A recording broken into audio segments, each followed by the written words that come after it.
जुहार समस्त को बोले यहाँ मुझे गोभानगटा एरिया के आई बढ़िया इनू जोटे अच्छे बोले इनू भाईटे मत बढ़िया जिनटे बताले मुझे सब शुणे आज प्रैक्टिकली देख इनू देख के एस पकईन देख ये डंपिंग कर जमी बिना परमिशन रे और भाई मत बताऊन एक तो ये एस जो पड़ी जासी एरियाटा माने सेटा हो जासी काना बंजर हो जासी किसी ना जगै पार इनू बेले तांकर जमी रे किए गोटे डाकी आनी मोर जमी है बोलिकी और ट्रक वाला को एस डंपिंग कर देला किसी पैसा भी पाई एंता गोटे स्कैम हो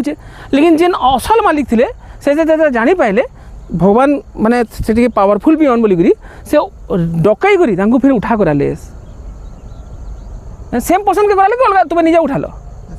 से माने उठाले ना जानी पाल तार माने तो इन गोटे माने एंता स्कैम माने भी जमी मन को होचे तो कार संगे एंता होचे आमर अंचल रे टिके कमेंट करबे आपण माने आ जदि निजर स्टोरी के आपण माने लोक मन को जनाबा के चाहबे बोले मते कांटेक्ट भी करबे स्क्रीन रे मो नंबर दे देबी बोले धीरे धीरे एंता दुर्नीति माने हमें बंद करामा आउ ई चैनलटा आपनकर चैनल है आपनकर प्लेटफॉर्म है आमर अंचल रे सब दुर्नीति बंद होबार कथा आ समस्त ई चैनल रो फायदा मिलवा कथा ई चैनल चले मोर फायदा नानो मुई लखे पाखापाखि फॉलोअर कर देली न आपण मनकर